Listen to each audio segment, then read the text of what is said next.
আসসালামু আলাইকুম আপুরা। আজ আমি আপনাদের সাথে একদম ইউনিক এবং আনকমন একটি কুশন কাভার তৈরির পদ্ধতি শেয়ার করব। কুশন কাভারটি বানানোর জন্য আমি দুই রঙের কাপড় নিয়েছি, সাদা এবং কালো, এবং এখানে দেখতে পাচ্ছেন একটা লাইন হিসাবে কিন্তু এখানে যোগ হবে।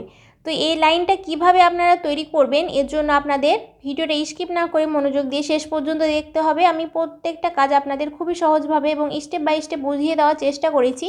তো আপনারা যদি মনোযোগ দিয়ে দেখেন এটা কিন্তু একদমই সোজা এবং খুব সহজেই আপনারা বানিয়ে নিতে পারবেন। তো চলুন শুরু করা যাক। তো এখানে দেখতে পাচ্ছেন আমি সাদা এবং কালো রঙের কাপড় নিয়েছি। প্রথমে আমরা যে কোনো একটা কাপড় নিব এবং কাপড়টাকে আমরা চওড়া বরাবর 4টা ফোল্ড করে ভাঁজ করব। ঠিক আছে, তো দেখুন এখানে আমি 4 ফোল্ড করে কাপড়টাকে ভাঁজ করে নিলাম। কাপড়ের উপরের সাইডে যদি আপনাদের ছোট বড় কাপড় থাকে তো সেটা কেটে প্রথমে বাদ দিয়ে দিবেন। এবার উপরের দিক থেকে আমরা 2.5 ইঞ্চিতে দাগ দিচ্ছি। তো ফিতা ধরে একদম 2.5 ইঞ্চিতে দাগ দিতে হবে, 1 সুতো পরিমাণও কম বেশি করা যাবে না। এবার একটা স্কেল দিয়ে আমরা এখানে একটা স্ট্রেট দাগ দিয়ে দিব। এবার এই দাগ অনুযায়ী আমরা কাপড়টাকে কেটে নিব। তো আপনাদের যতটুকু কাপড় লাগবে আপনারা কিন্তু এভাবে করেই কেটে নেবেন। একইভাবে আমরা কালো কাপড়টাও কেটে নিয়েছি। এবার কালো কাপড়টা আমরা পুরোটা খুলে নিলাম। এবার এই কাপড়ের উপর সাদা কাপড়টা আমরা বসিয়ে নিব। একদম খুব ভালো মতো করে মিলিয়ে বসানোর পর আমরা যে কোনো একটা সাইড দিয়ে সেলাই করব। তো দেখুন একটা সাইড দিয়ে আমরা সেলাই করে নিয়েছি। এবার কাপড়টা আমরা খুলে নিচ্ছি। খুলে নেওয়ার পর আমরা নখ দিয়ে সেলাইটা খুব ভালো মতো করে বসিয়ে নিব। সবচাইতে ভালো হয় যদি আপনাদের কাছে আয়রন থাকে এবং আয়রন দিয়ে আয়রন করে নেন, তাহলে কিন্তু এর ফিনিশিংটা ভালো আসবে। তো আমি এখানে গরম আয়রন নিয়ে এটা আয়রন করে নিচ্ছি যাতে আমাদের ফিনিশিংটা ভালো আসে। এবার এখানে আপনাদের মাপ করে দেখতে হবে যে কত আছে। তো দেখতে পাচ্ছেন এখানে কিন্তু আমাদের 4.5 আছে। তো এবার এ সাইড থেকেও কিন্তু আমাদের একদম 4.5 দাগ দিতে হবে। অর্থাৎ আপনাদের লম্বায় যতটুকু মাপ আসবে চওড়ায় কিন্তু একদম সেম মাপ নিয়ে আপনাদের এখানে দাগ দিয়ে নিতে হবে। এবার এই দাগ অনুযায়ী আমরা কাপড়টাকে কেটে নিব। একইভাবে আমরা টোটাল 16টা কাপড় রেডি করব। তো এখানে আমরা যেহেতু এ কাপড়ের মাপ করে অন্যান্য কাপড়গুলো কাটবো, সেজন্য এই কাপড়টা খুব ভালো মতো করে মাপ করে দেখে নিব যে আমাদের সব দিকেই 4.5 করে আছে কি না। এবার আমাদের এই কাপড়টা যদি পারফেক্ট হয় তাহলে এই কাপড়টা আমরা এই বাকি কাপড়ের উপর বসাবো এবং টোটাল 16 পিস রেডি করব। ওকে,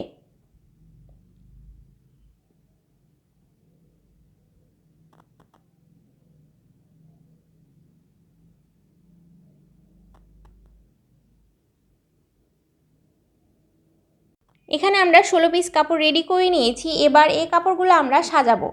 তো আমরা সাদা কাপড়টা উপরে রাখবো এবং কালো কাপড়টা নিচে রাখবো। এবার কালো কাপড়টা আমরা সামনের দিকে রাখবো এবং সাদা কাপড়টা এই সাইডে রাখবো।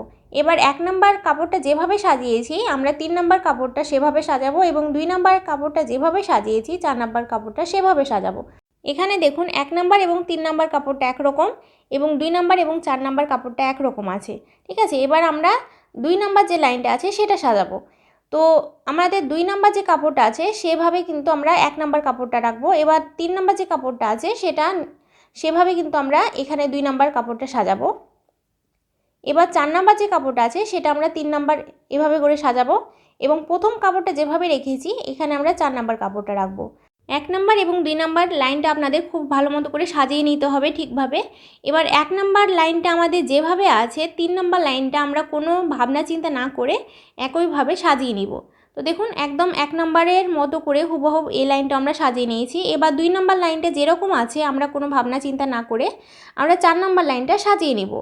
অর্থাৎ আপনাদের 1 নাম্বার এবং 2 নাম্বার লাইনে মনোযোগ দিতে হবে, তারপরে 3 নাম্বার এবং 4 নাম্বারটা অটোমেটিক হয়ে যাবে। তো এবার আপনাদের দেখতে হবে যে আমি যে লাইনটা দেখিয়েছিলাম সেই লাইনটা আপনাদের মিলছে কিনা। তো একদম উপর থেকে আপনারা আঙ্গুল দিয়ে এভাবে দেখে নেবেন যে আপনাদের লাইনটা মিলছে কিনা। তো দেখুন একদম পারফেক্টভাবে মিলে গেছে। এবার আমাদের এটা সেলাই করতে হবে। তো সেলাই করার জন্য যে কোনো একটা আপনারা লাইন প্রথমে নেবেন। এবার একটা কাপড়ের ওপর আরেকটা কাপড় এভাবে রেখে আমাদের সাইড দিয়ে সেলাই করে 4টা কাপড়কে জয়েন্ট করে একটা লাইন তৈরি করতে হবে। একইভাবে আমরা 2 নাম্বার 3 নাম্বার এবং 4 নাম্বার যে লাইনগুলো আছে সেগুলোও সেলাই করব। তো একটা কাপড়ের উপর আরেকটা কাপড় এভাবে উল্টো করে বসিয়ে আমরা সাইড দিয়ে সেলাই করে নিব। তো আমি আপনাদের একটা লাইন সেলাই করে দেখাচ্ছি যে কিভাবে আপনারা সেলাই করবেন।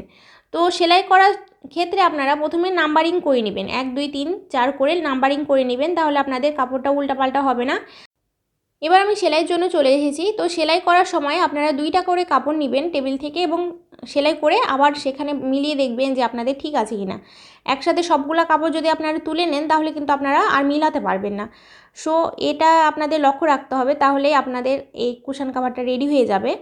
তো দেখুন আমি 4টা কাপড় এভাবে করে একটার সাথে আরেকটা মিলিয়ে সেলাই করে নিলাম। তো দেখুন একটা লাইন আমাদের সেলাই করা হয়ে গেছে। একইভাবে আমরা 2 নাম্বার, 3 নাম্বার এবং 4 নাম্বার লাইনগুলো সেলাই করে নিব। তো দেখুন এখানে আমরা সেলাই করে জয়েন্ট করে নিয়েছি সবগুলা কাপড়। সেলাই করার পর আপনারা আয়রন করে নেবেন যাতে আপনাদের কাপড়টা খুব ভালো মতো হয়ে বসে যায়। এবার আমরা উপর থেকে নিচ পর্যন্ত 1 2 3 4 করে নাম্বারিং করে নিব এবং সেলাই করার আগে প্রথমে আমরা আবারও মিলিয়ে দেখে নিব যে আমাদের লাইনগুলো ঠিক আছে কিনা। আপনাদের লাইন যদি উল্টোপাল্টা হয় তাহলে কিন্তু পরবর্তীতে আপনাদের অনেক বেশি প্রবলেম হবে। সো প্রথমে আপনারা দেখে নেবেন। এবার আমরা সেলাই করব। তো 1 নাম্বার কাপড়ের উপর 2 নাম্বার কাপড়টা রেখে সেলাই করব। সেলাই কমপ্লিট হয়ে গেলে আমরা 2 নাম্বার কাপড়ের উপর 3 নাম্বার কাপড়টা এভাবে রাখবো। তারপর এটাও সেলাই করে নিব। এবার 3 নাম্বার কাপড়টা লাগানো হয়ে গেলে 4 নাম্বার কাপড়টা এটার উপর উল্টো করে বসিয়ে এদিকেও আমরা সেলাই করে নেব। সেলাই করা হয়ে গেলে আমরা আয়রন দিয়ে খুব ভালো মতো করে চেপে চেপে আয়রন করে নিব। এবার আমাদের দেখুন কিছুটা বাড়তি কাপড় আসতে পারে। তো স্কেল বসিয়ে আমরা প্রথমে স্ট্রেট করে দাগ দিয়ে নিব এবং যে বাড়তি কাপড়টা থাকবে সেটা আমরা কেচির সাহায্যে কেটে আলাদা করে নিব। কুশন কাভারের উপরের পার্ট আমাদের রেডি হয়ে গেছে। তো এটা যেহেতু আমাদের 16 আছে, তো আমরা 4 ইঞ্চি বাদ দিয়ে নিচের কাপড়টা নিব। তো নিচের কাপড়টা আমরা 2টা পার্টে নিব। আমি এখানে চেন লাগাচ্ছি না, তো আপনারা চাইলে চেনও লাগিয়ে নিতে পারেন। তো দেখুন আমি এখানে একটা কাপড় নিয়েছি, উপরের দিকে 4 ইঞ্চি বাদ দিয়ে আমরা নিচের কাপড়টা নিলাম। এবার আরও একটা কাপড় নিব, এটা হচ্ছে আমাদের চওড়ায় হবে 8 ইঞ্চি, অর্থাৎ 4 ইঞ্চি আমাদের লাগবে এবং 4 ইঞ্চি আমরা বেশি নিয়েছি। এবার একটা কাপড়ের উপর এভাবে করে আরেকটা কাপড় এভাবে বসালাম। তো আমাদের এই যে ভিতরে যে সাইডটা থাকবে সেটা আমাদের প্রথমে 2বার ফোল্ড করে ভাঁজ করে সেলাই করে নিতে হবে। তো এই কাপড়টাও কিন্তু আমরা সেমভাবে 2বার ফোল্ড করে ভাঁজ করব এবং সেলাই করে নেব। সেলাই করা হয়ে গেলে 2টা কাপড় খুব ভালো মতো করে এভাবে একটার উপর আরেকটা বসিয়ে আমরা চারি সাইড দিয়ে সেলাই করে নিব। তো আমি চক দিয়ে যেভাবে দাগ দিচ্ছি সেই অনুযায়ী সেলাই করে নিব। সেলাই করা কমপ্লিট হয়ে গেলে এখানে দেখুন আমাদের একটা ফাঁকা জায়গা আছে, এখান দিয়ে আমাদের কুশন কাভারটা ইনসাইড করতে হবে। তো এখান দিয়ে কিন্তু আমরা কুশন কাভারটা সোজা করে নেব। তো কোণাটা খুব ভালো মতো করে মিলিয়ে নেবেন, তারপর সোজা করবেন। আপনাদের যদি কোণাটা না মিলে তো চিকন কিছু নিয়ে এটা মিলিয়ে নিতে পারেন। তো দেখুন এটা আমাদের রেডি হয়ে গেছে। এখান দিয়ে আমরা কুশন কাভারটা এর ভিতর ইনসাইড করব। ওকে, এবার আমি আপনাদের এই কুশন কাভারটা সোজা সাইডটা দেখাচ্ছি। তো দেখুন এটা কতটা সুন্দর দেখাচ্ছে, অবশ্যই ট্রাই করবেন এবং কেমন হয়েছে আমাকে কমেন্টে জানাতে একদমই ভুলবেন না। আজকের মতো এই পর্যন্তই। আসসালামু আলাইকুম।